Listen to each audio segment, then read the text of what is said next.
the best coaches in the game. We really ain't playing. We regroup up in the Slack chat where the coaches debrief. We be piecing these puzzles, occupy the chunk of the pie. Ain't no lie when we hit the block, helmet's casket is top. You be seeing helmet after helmet, helmet after helmet. First place, second place, fifth place, eighth place, 12th place, 15, 16, 20. So many helmets, you got blurred vision, we got too many. Get your tech.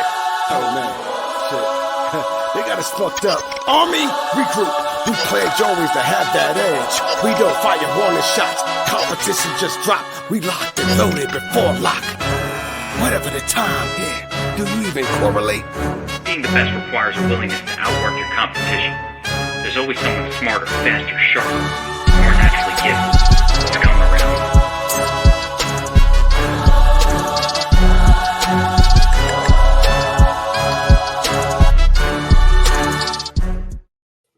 Welcome in, DFS Army. It is FantasyFling. We are looking at Yahoo Week 12 NFL DFS main slate. Let's go.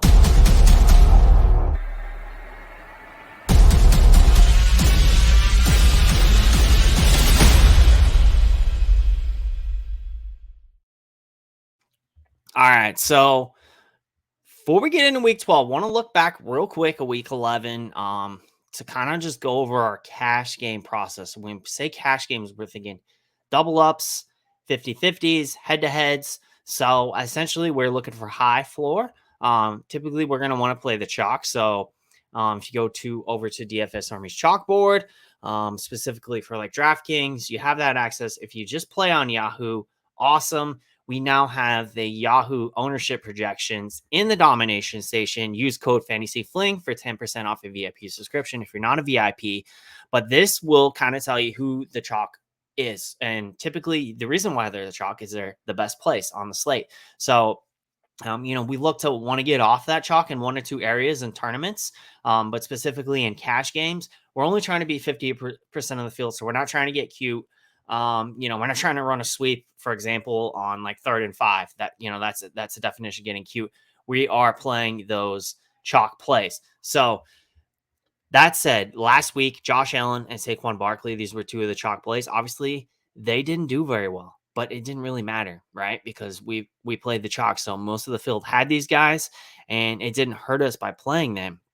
And obviously there were a few places where we got different, where we had to take some hard stances, and those plays worked out. So Josh Jacobs, he was 61% rostered as well in this double up GPP, less than Barkley and Josh Allen, but he really brought it home for us. I love Josh Jacobs last week. He got 17 points.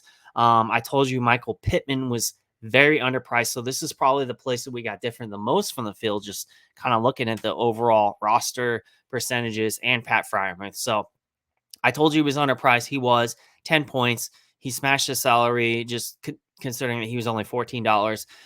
So that's one place we got different that made the difference. I'm on Ross St. Brown. He was also underpriced. He was $18, but he produced double-digit points. So we will take that at a salary. He was the chalk as well. And then CeeDee Lamb, he failed, but you know what? 87% of the field had him, so it did not hurt us. Pat Freiermuth, this is a spot we got different at tight end. I prefer pay down options. We went there, 12 targets, 8 receptions, 79 yards, 11 points. We will take that all day.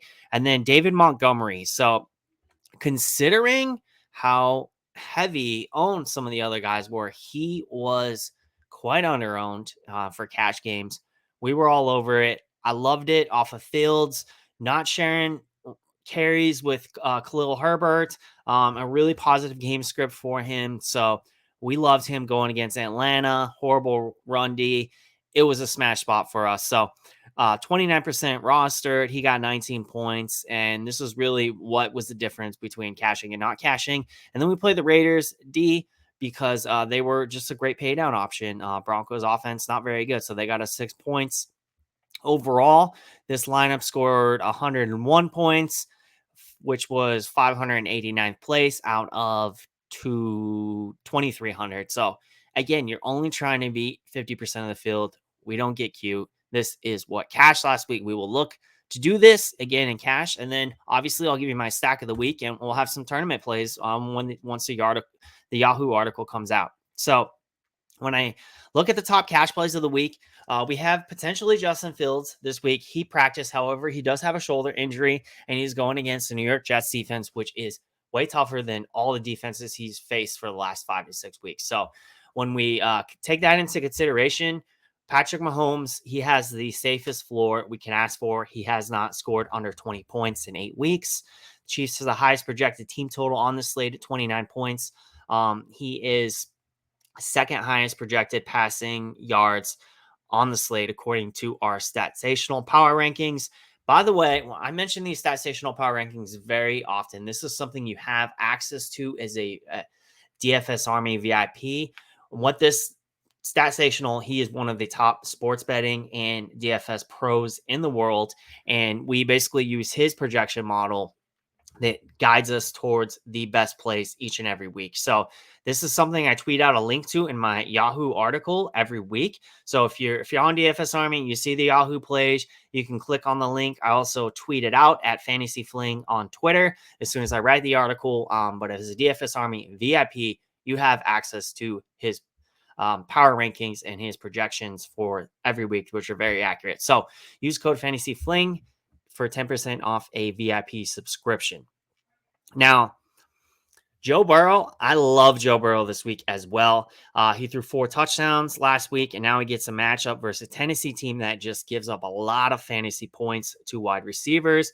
So it is a great spot for him. In fact, the amount of points that Tennessee is giving up to wide receivers, 7, almost 8 points over average. So great spot. So here's the thing. I love Higgins and Cash as of right now, as of Wednesday. However, Joe Burrow did say he expects Jamar Chase to play this week. So if he does, it's going to be interesting to see where ownership projections go. If we get news early on in the week that Jamar Chase is going to play, and then he starts to get a lot of ownership, I would stay off of Higgins and Cash, but I would go right to Higgins in tournaments if he's going to come in as low owned. So it just really depends on the news that we get. Also, Boyd's in play, obviously, as well. So yeah, I like Joe Burrow this week, more so in tournaments because Patrick Mahomes is probably going to be my cash game quarterback. Obviously, I think Burrow, Tua, and Patrick are all in play this week in all formats. However, and in a week of low game totals, Miami, they're back. They have a 29-point projected team total against a poor Houston team. So I think we can go right back to Tua stacks and tournaments. Tua plus Tyreek, I think they're both very cash viable as well. So running backs, a little tricky this week.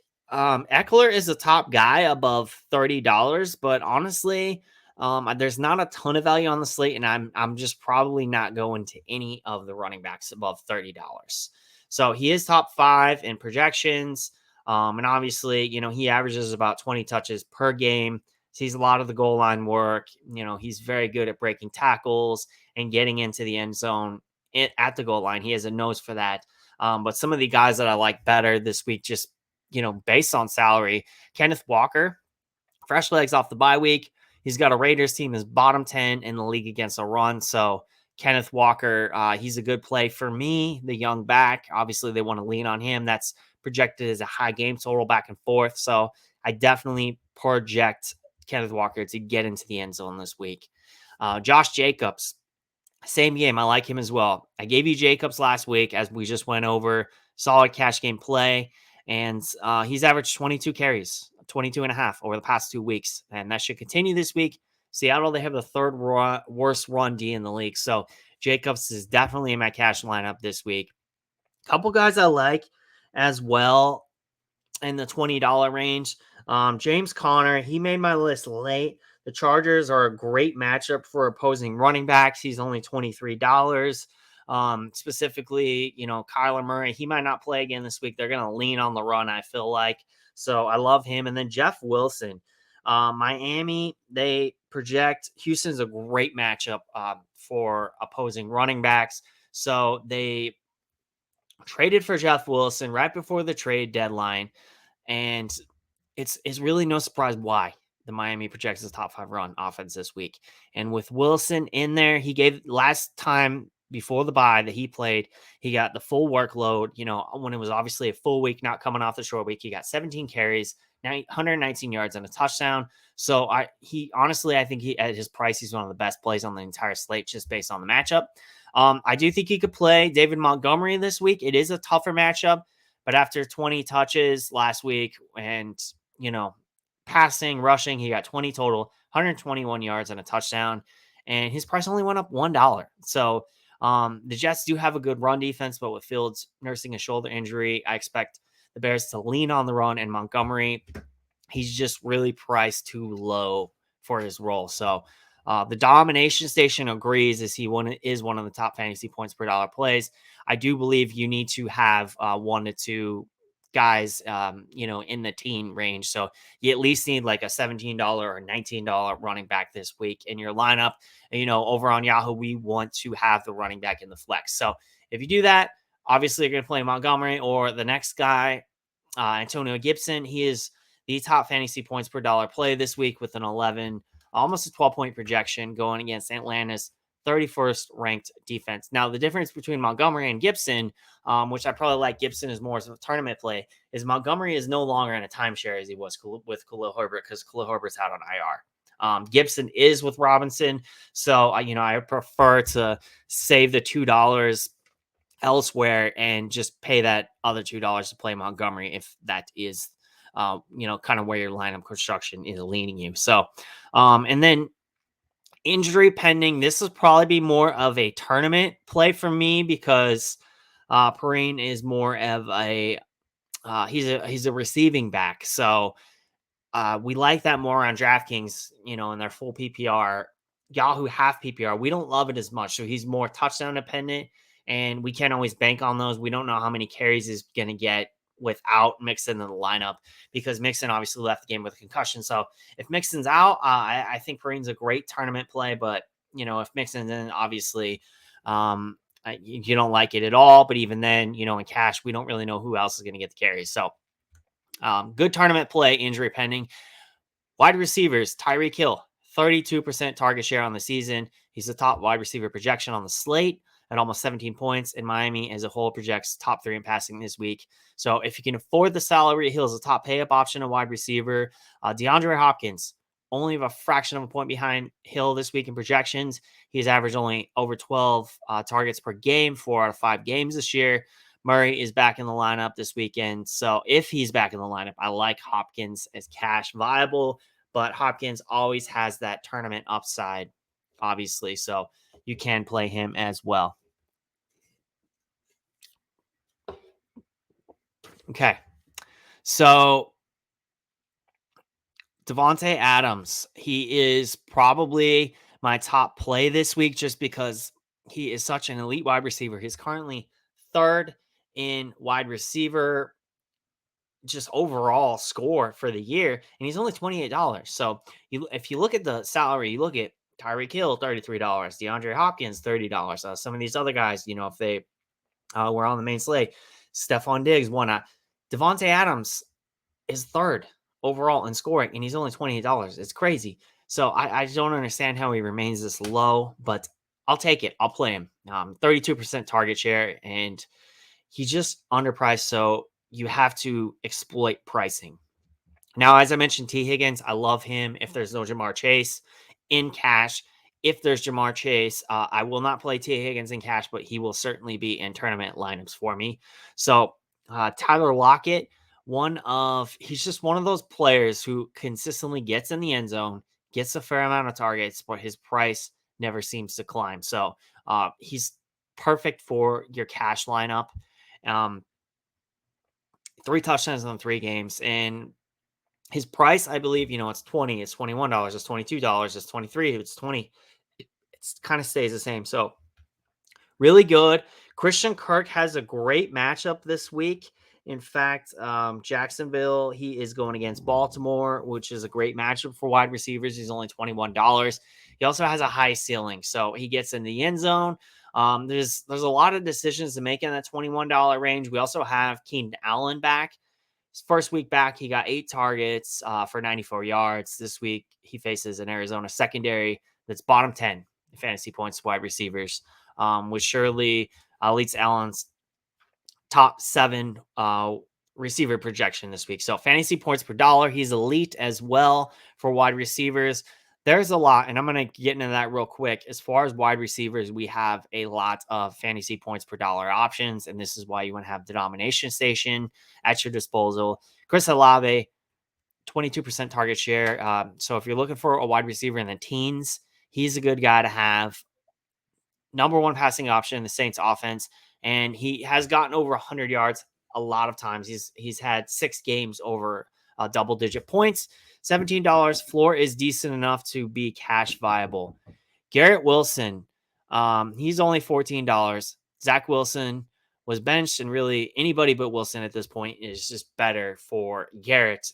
He's the top pass catching option in New York's offense, and he projects as a top fantasy points per dollar wide receiver this week with a 0.71 projection. Tight end Travis Kelce, $30 this week.